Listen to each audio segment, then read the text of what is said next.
Friends, very good morning to all of you. So आज हम एक करंट अफेयर्स का टॉपिक डिस्कस करेंगे। अगर आपने कल की न्यूज़ देखी हो तो कल डिक्लेरेशन हुआ है कि 19 नए ज़िले और 3 नए संभाग जो है राजस्थान गवर्नमेंट ने डिक्लेयर किए हैं। उनके सभी डिटेल्स को मैंने टेलीग्राम चैनल पे आप लोगों के साथ शेयर किया है।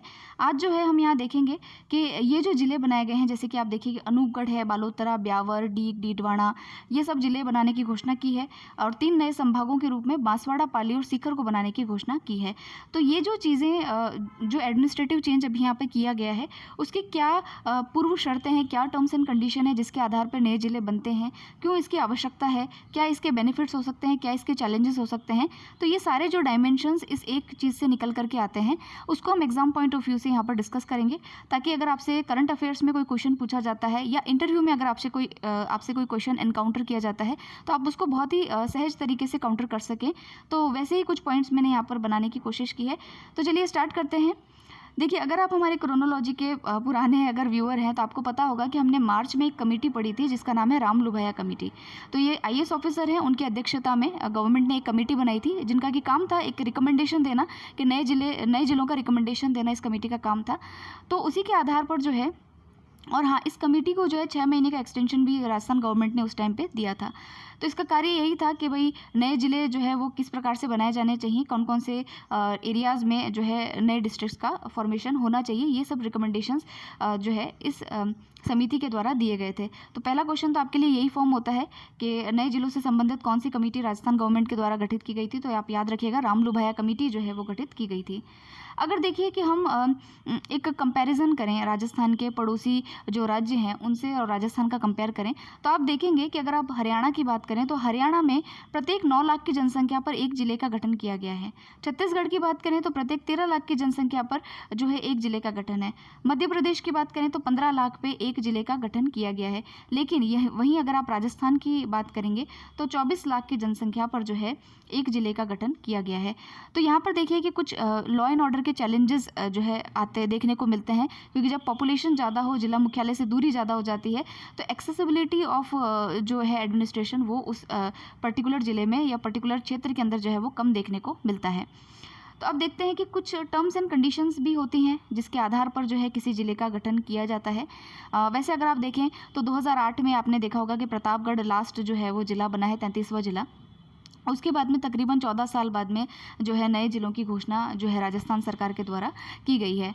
तो देखते हैं कि क्या क्या पूर्व शर्तें हैं एक एरिया को जो है ज़िला बनाने के लिए, क्या क्या चीज़ें वहाँ पर होनी चाहिए ताकि उसको ज़िला बनाया जा सके।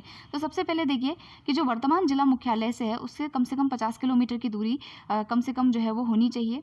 आसपास का जो क्षेत्र है उसको मिलाकर के 10 लाख की जनसंख्या जो है वो होनी चाहिए। 3 से 4 वहाँ पर तहसील और एक उपखंड मुख्यालय जो है होना चाहिए। फिर देखिए वहाँ पर आधारभूत ढांचा यानी इंफ्रास्ट्रक्चर भी होना चाहिए, जैसे कि भवन है, महाविद्यालय हैं, रेलवेज़ हैं, ये वहाँ पर अवेलेबल होने चाहिए। सरहदी क्षेत्र में अगर जिला बनाना है तो पहली चीज़ तो ये कि आर्मी एरिया जो केंद्र सरकार की कोई भी ऑर्गेनाइजेशन है तो उसको कोई आपत्ति, वहाँ पर ऑब्जेक्शन जो है वो नहीं होना चाहिए जिला बनाने को लेकर के। और लास्टली जो रीजन आप ज़िले के लिए कंसिडर कर रहे हैं उसका कोई सीमा विवाद नहीं होना चाहिए। अगर सीमा क्षेत्र का है तो कोई सीमा विवाद जो है किसी अन्य राज्य के साथ में वो नहीं होना चाहिए। अब देखिए कि ये तो हमने पढ़ी कि टर्म्स एंड कंडीशन क्या क्या है, क्या क्या पूर्व शर्तें हैं जिनको कंसिडर किया जाता है एक ज़िला बनाने को लेकर के। अब हम देखेंगे कि क्यों आवश्यकता है एक नया ज़िला बनाने के लिए। सबसे पहली चीज़ मैंने आपको बताई दी कि लॉ एंड ऑर्डर की समस्या रहती है, तो जितना दूरी पे होता है उतना ही जो है प्रशासन की जो एक्टिवनेस है वो कम रहती है। तो पहली चीज़ तो ये है। और दूसरा देखिए कि आधारभूत ढांचा जो होता है, इंफ्रास्ट्रक्चर जो होता है, उसको मजबूत करना भी सरकार का कार्य होता है। तो इसीलिए अगर कोई ज़िला होता है तो उस पर ज़्यादा ध्यान दिया जाता है। वहाँ पर ज़्यादा आप देखेंगे कि सड़कों की कनेक्टिविटी अच्छी रहती है, पानी की सुविधा, बिजली, शिक्षा, स्वास्थ्य, ये सब सुविधाएँ जो है वहाँ पर रहती है। तीसरा अगर आप देखें तो ज़िलों का भौगोलिक विस्तार अधिक जो है जो विस्तार है अगर अधिक रहता है तो उनका जो है मुख्यालय तक पहुँच, यानी कि जो जिला मुख्यालय है वहाँ तक पहुँच जो है वो उनकी दूर पड़ जाती है। अगर आप देखेंगे कि जितने बड़ी पॉपुलेशन को जो है आप कवर कर रहे हैं एक ज़िले के अंदर, तो उतना ही ज़्यादा जो है प्रशासन की पहुँच भी कम रहती है, एक्सेसिबिलिटी हर तरीके से जो है वो लैक कर जाती है कहीं ना कहीं।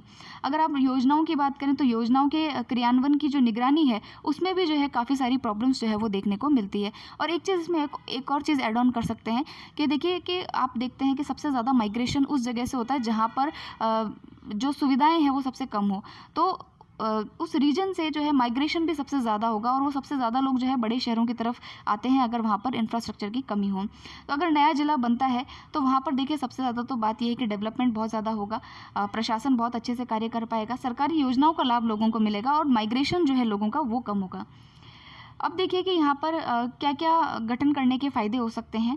तो देखिए फ़ायदे तो बहुत सारे हैं, जैसे कि फ़ास्ट डिलीवरी होगी, गुड गवर्नेंस जो है आखिरी गांव तक जो है वो पहुँचेगी, फ़ास्ट डिलीवरी होगी, सीधा संवाद होगा, प्रशासन जो है बहुत एक्टिवली कार्य कर पाएगा, विकास की व्यवस्थाओं की उचित मॉनिटरिंग जो है वो इजीली हो पाएगी, मुख्यालय तक आने में कोई भी समस्या नहीं होगी, सुविधाएं रहेगी। और जो मिलेनियम डेवलपमेंट गोल्स है उसमें जो है उसको अचीव करने में जो है वो ज़िला ज़्यादा कारगर साबित होगा। लॉ एंड ऑर्डर मजबूत होगा, संसाधन जो होते हैं हमारे जो रिसोर्सेज हैं उनका इष्टतम दोहन और सुदृढ़ प्लानिंग जो है वो संभव हो पाएगी। राजस्व में भी हमारे इंक्रीमेंट होगा, इजाफा होगा। सांस्कृतिक जो हमारी धरोहरें हैं उनका संरक्षण हो पाएगा, पर्यटन को बढ़ावा मिल पाएगा। नई जिला परिषदों के निर्माण से स्थानीय जो प्रतिनिधि है उनको जो है वो बढ़ावा मिलेगा।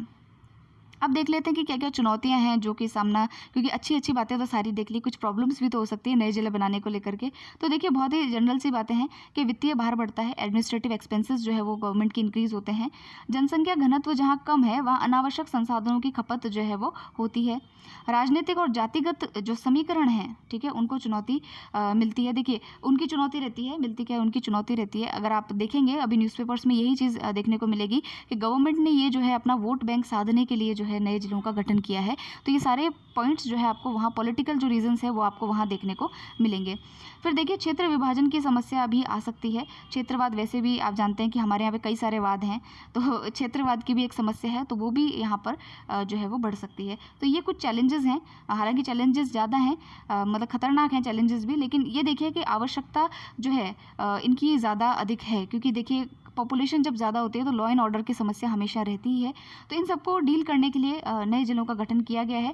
हमने दोनों ही बातें पढ़ी है, प्लस पॉइंट्स भी पढ़े हैं, माइनस पॉइंट्स भी पढ़े हैं, दोनों ही आपको पता होने चाहिए। और देखिए किसी भी चीज़ के नेगेटिव पॉजिटिव दोनों पॉइंट्स होते ही हैं। तो यहाँ पर हमने एक जिलों के गठन को लेकर के जो करंट अफेयर्स का टॉपिक था उसको डिस्कस किया है। आपको ये टॉपिक कैसा लगा आप ज़रूर से बताइएगा कमेंट सेक्शन में। हम मिलेंगे नेक्स्ट वीडियो में, और नेक्स्ट वीडियो में हम हमारी क्रोनोलॉजी में बजट जो है उसको कंप्लीट करेंगे और उसके बाद में प्रादेशिक परिदृश्य को पढ़ेंगे। तो बने रहिएगा चैनल के साथ में, और thank you very much for listening.